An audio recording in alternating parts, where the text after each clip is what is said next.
Hello there gang, DD DeVere here with another Past Blast. Play a classic game of yesteryear and to see how well it stood up the test of time. Today I'm playing a little bit of Silent Hunter 2. This was released back in 2001. So what do we get in the way of content and such like? Let's have a quick glance through. Configuration wise, you get a few realism options to scale the difficulty of the game up and down, because this is of course a sub-simulation or simulation of sorts, which we'll talk more about when we get into game. Graphic options very limited. Unfortunately, I've not found a way to change the display mode from that, so it is what it is. There might be a patch out there somewhere, but I've not been able to find it. Finally, a few sound options. You also get the museum. There's some interviews with Eric Top, a U-boat commander during World War II, as well as like a little 3D model viewer to look at the different types of assets in the game. It did have multiplayer in the day. I never personally played it, and apparently you could also play against a game called Destroyer Command, which I actually still have the physical copy of. But again, I don't know how well that worked. I do know at the time it wasn't particularly well supported. There were a lot of issues with it. It was Ubisoft as the publisher, so that explains a lot. So I'm going to guess even that, because of the age of the game, that's probably long dead. So what we'll do is we'll look at what we get in the way of single player content. So you do get your campaign, and it's a bit of an oddball one really, so just skip through all this. Continue. So this is your main office, when you see what's going on, your mission briefings, etc., and where you're out to. Just turn on the patrol lines. It's quite nice. You have a normal, typical nautical map, or you actually have the map that they used during World War II, the U-boat flotillas. So basically you'll be given a mission. Now a lot of the times they're very specific, such as sink a specific target. Other times they're a little bit more open, and it will say like, go to this area here, patrol for enemy shipping, and just sink whatever you can. But usually what will happen is there'll be a secondary mission, such as, oh, this battleship's coming through here, try and sink that. So it's very sort of linear, for want of a better word. For example, you don't choose what type U-boat you're in. As the war progresses, you'll be assigned a new U-boat, and whatever type of torpedoes it has, that's all dealt with. That's already set in stone, basically. You will get it as needed. You get no direct control over any of that side of it. You get what you're given, which is, I suppose, probably closer to the real military anyway. They're not generally known for their generosity and letting their soldiers pick what they want. So it does lead to some sort of limitations, though, because if you want to replay the campaign, you kind of know in advance what missions are going to happen, in what order, and what type convoys are going to come through. So that's a bit of a limitation. However, if we go back to the main menu here, there's single missions. Now here you've got a set of pre-built missions, but luckily you have a mission editor. Now this is actually pretty good. It does allow you to make things a little bit more wide-ranging.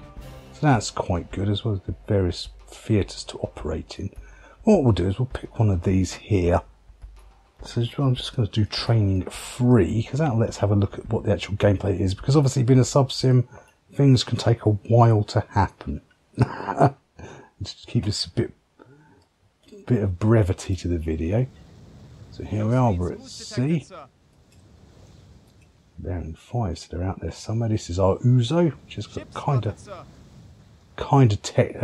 targeting like a very scaled down periscope. So the interface is actually pretty slick and easy to get through. You can pretty much do everything with a mouse if you like. Here's our periscope. You can click, drag on things. So for sort of turning and that way. Luckily you can right click and use the mouse to control a lot of this. Z3 zoom. If we lock one of these targets with the L key, and keep a track of those. Obviously, being a torpedo is its main weapon, this is perhaps the most important part of your submarine. Then you have your map screen, so we can set up a course. It's a bit comes with sort of drag and drop your first waypoint and click waypoints. So we'll set that there, right click, and that should set us on the way. Good show. There can be a bit of issues here. I'll talk about all that in a minute. So this is all your technical gubbins, such as your speed, what engines you want forward, back, what speeds you want, your compass and bearings, your battery charging, engine charging, all the things you'd expect. Obviously your depth gauge, quite an important one, what depth you want to be at.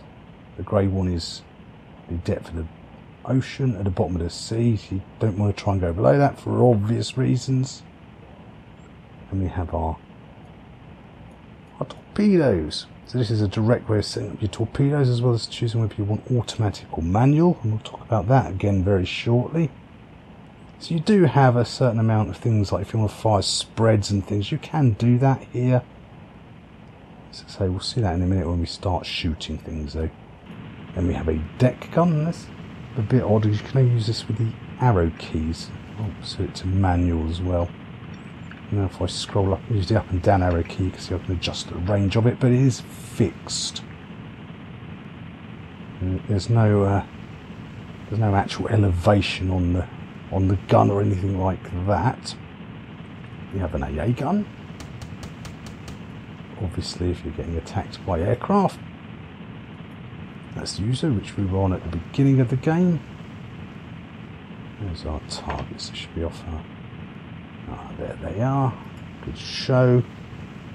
We have a bridge view, which again, if we press Z up here, gives us a set of binos. Don't know why I can't see the enemy from there. Am I looking at the wrong side or something? I am. Anyway, but so where was I? I've lost track what I was doing now. Then this is our damage control, so we can see what condition our sub's in, if anything's destroyed or whatever. Usual things. You probably want to see all these dials in the green. That's always good. Red is bad, I'm sure you all know that. This is your torpedo management. Again, there's a few more settings here, whether you want them to be fast but with shorter range, or slow for long range, as well as what types you've got loaded and what types you've got on board. So you can unload them to change different types. They do have a fairly decent selection of torpedoes in this game, in all honesty. They're different types, such as acoustic homing torpedoes or fat torpedoes, where you can set the pattern they run in. So that's quite good. Finally, a little viewer. You can have a look around in the exterior cameras. This is your radio room. You can send and receive orders. Quick pro tip: you do not want to tick these two unless you're specifically asked to during a mission, because once you start accelerating time, these will be pinging off constantly. And as things happen throughout a mission, you'll get updated here. Then we've got the sonar room, or sorry, hydrophones. I should be to be correct. Obviously, because we're surfaced, you don't want to put it directly behind you, or you'll deafen yourself. Pro tip again. No, we're too far out the range, but it sounds like to pick anything up. That's fair enough. Later in the war, we'll obviously have a radar as well, but we don't have that at this point. Which is, this is supposed to be a training mission. That would be a great time for them to have given you the radar, but a small quibble. And finally, your captain's cabin, and you let you see your log and the time remaining and all that kind of thing. So you do have a few more. Obviously, you can use your things like your keyboard controls for P for periscope depth, H to bring you, if you're looking over there and I hit H now, it will turn the boat to face that direction, that kind of thing. So that's, but you've also got these little side tabs here you can use for some of these options there, as well as here. This is basically a sort of, these are scaled down versions of the tabs we've just looked at. Makes it handy for doing everything from the bridge here. As well as you've got some more crash dive and set if you want the AA guns and that to be ran by the AI, which honestly is probably best. In all honesty, you probably want the AI just to deal with AA guns and deck guns. It's a lot easier. And finally, this is your target IDing book. So with that now covered,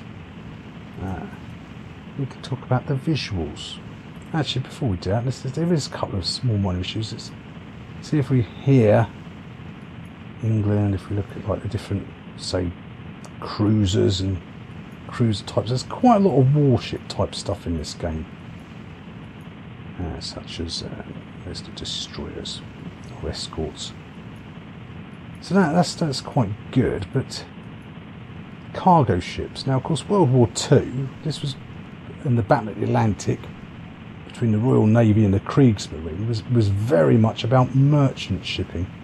And there's really not a great amount. Because you've got slow cargo ship, fast cargo ship, oil tanker and passenger ship, and then 2 subtypes in each one. So, bearing in mind how important the whole merchant war was in World War II in the Battle of the Atlantic, it's a bit of a strange omission that they've been so weak there, but have given so many warship types. It would have been made a bit more sense to be the other way round. So what we'll do now is apply some time acceleration. I've no idea what time acceleration it's going to give me this time. So now we've unlocked 32. The time acceleration in this game is... So there's one of the biggest problems. Is bugs in this game. Just quickly checking that screen to make sure we're going the right way. We are. There are quite a few bugs. So it was originally developed by, I think it was, an Aromic Software, who developed the first Silent Hunter. Then Ubisoft handed it over to another software developer to finish it for some reason. I forget their name completely now. And it shows there's some very strange graphical glitches every so often, like you'll see the sea or something cutting in over one of these views. There are issues for sure. The navigation here, sometimes it will follow your course, sometimes it might not. Yeah, there can be some bugs and glitches for sure, unfortunately. So we should be seeing in our targeting area, but that is one of them as well. The time compression, sometimes it won't let you compress very high, sometimes in exterior views it will let you go really crazy fast. Sometimes it won't. So yeah, there are some issues in that front, I'm afraid. Now this is one of them. Let's get the time down to 0. So as we're talking about the targeting, we're soon about to make our attack on these ships. I'll move that across this way, really. Now for manual targeting, I could set it to manual and have a crack at it. But normally, obviously for things like getting masthead heights, where are they all? Let's just... there they are. There's no real way of getting things like masthead heights. If we go back to the map room, as far as charting and that kind of thing goes, all you've got is this basic drag and drop thing that gives you a range, and that's really a lot. There's no real way of working out angles. So as far as the torpedo targeting goes, you really kind of hands are tied unless you want to sit there without some actual genuine trigonometry to do a manual targeting solution. As I say, this is still a sim of sorts, but it's definitely what you would call sim light rather than full hardcore because of these issues. And so I've got no way. There's no stopwatch, for example, for me to count the time there. Basically, as you set a point, you start the timer, and as it goes across you stop the timer and you use that to work out the speed the ship's going at. Well, the only way to actually do that is to sit here with an actual real stopwatch in real time, and I would actually watch it, measure it out. So yeah, as far as targeting the actual torpedoes goes, you probably want to make sure it's left on the AZ there, which is automatic, and the computer will do the rest for you. And they did have targeting computers in World War II of sorts anyway, so you know, that's something. But realistically, it's outside of setting things like maybe a spread angle. If you want to fire different torpedoes, you can select there and set a spread angle so that will go off at a slightly different angle from the other torpedo. So again, it's all fairly click and drag, so I could set that to be a few more degrees out, but I won't, because I'll probably screw up the targeting solution if I do. So yeah, basically this is sim-like, you know, it's very much sim elements, but when it comes to things like that, then yeah, you want to probably let the computer do the shooting and working out of angles. Alright, we should be close enough now, so if I hit P for periscope depth,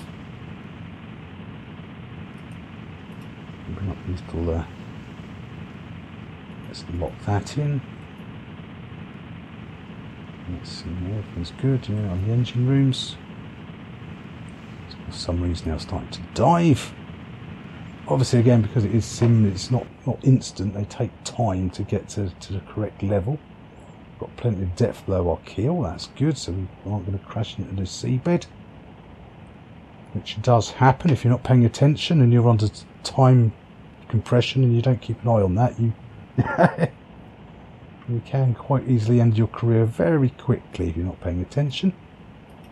Right, so what are we now on the way of close to that? Right, let's speed time up again. Diesel engine secure, straight and level at new depth. Last waypoint reached, ahead slow. Keep us down slow, right, so all good, actually leave us about 3,000 meter heading, that shot I should say. All stop. Let's get these a bit closer. Now what we should do is I shall fire a single torpedo at each of them when that one gets into the middle there. That makes the most sense. See now I'm stuck at 32. Oh yes, of course, because the enemy are in the set range. It won't let me. That explains that one. I understand. Sorry. But yeah, it's very random, the time compression in this game. Right, so let's get them kind of close.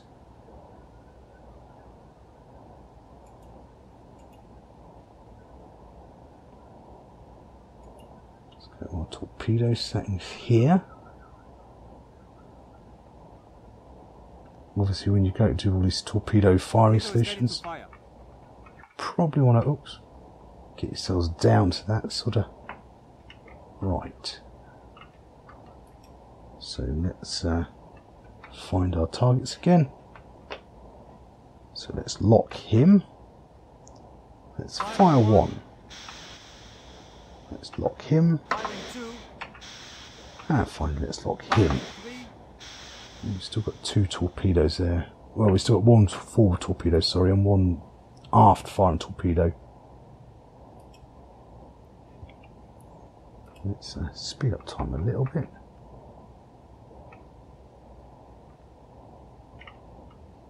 There's our torpedoes in the water. Our tin fish.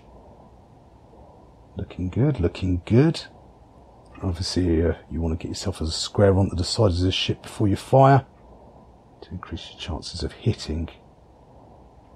Alright, this is looking good, looking good. Any moment now. Let's go back to periscope.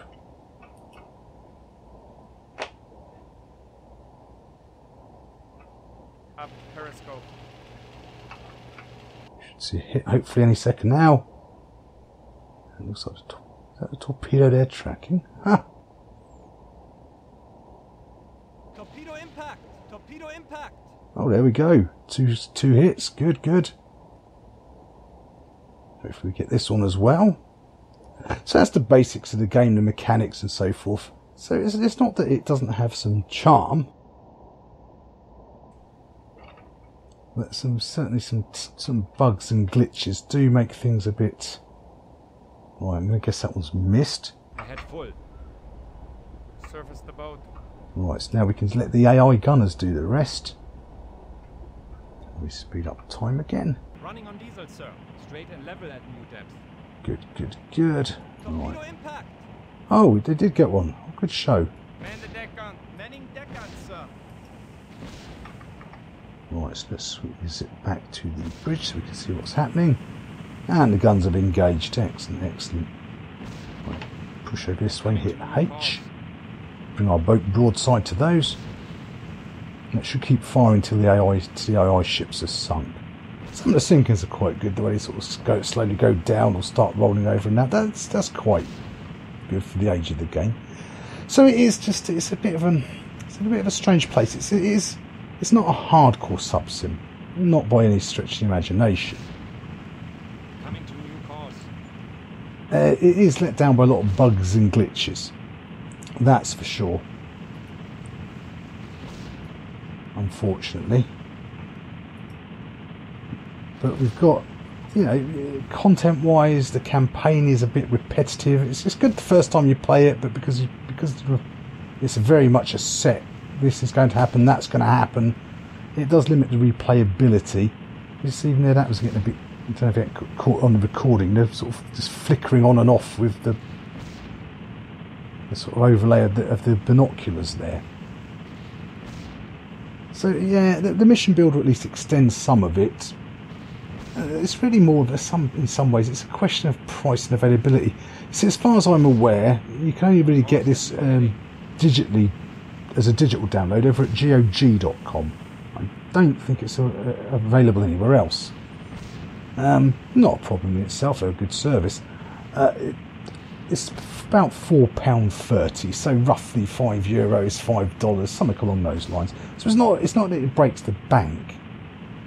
It's just, of course, the unfortunate thing is that Silent Hunter 3, the later game with a lot more content, is available for the same price. So it does put this in a bit of an awkward position. Now, probably there are some mods and such like available over at subsim.com. I'm going to guess they're there. I've not personally gone looking for any.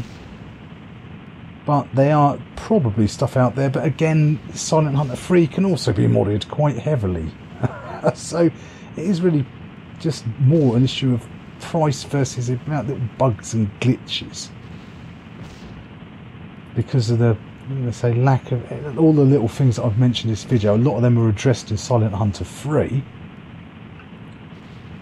And so unfortunately it does leave it in a bit of an oddball place. It's not that it's terrible, but yeah, it's just very hard to give it 100% sort of massively recommended. Certainly if you've never tried a sub-sim before, the fact that it's quite casual, sim-like, does give it some attractions. You can pick up and play fairly quickly once you get the hang of the hotkeys. In fact, there's no targeting to work out. You just basically lock it, fire, and as long as you've got a fairly good angle on them, you should score a hit, as long as they don't know you're there.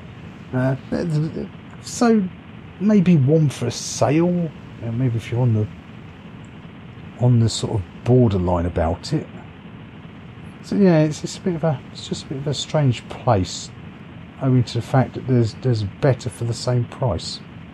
So I think we'll conclude our dealings here, gang. The test of time, it's been rough on it, but it was quite rough when it was originally launched. So if it's probably better for a sale price if you haven't got the nostalgia goggles, but you're curious, is be my honest recommendation. So again, thank you all for watching the video. I hope you found it useful and entertaining in some way. As ever, don't forget to like, comment, subscribe to let me know you're alive. I'll see you all next time. Bye for now.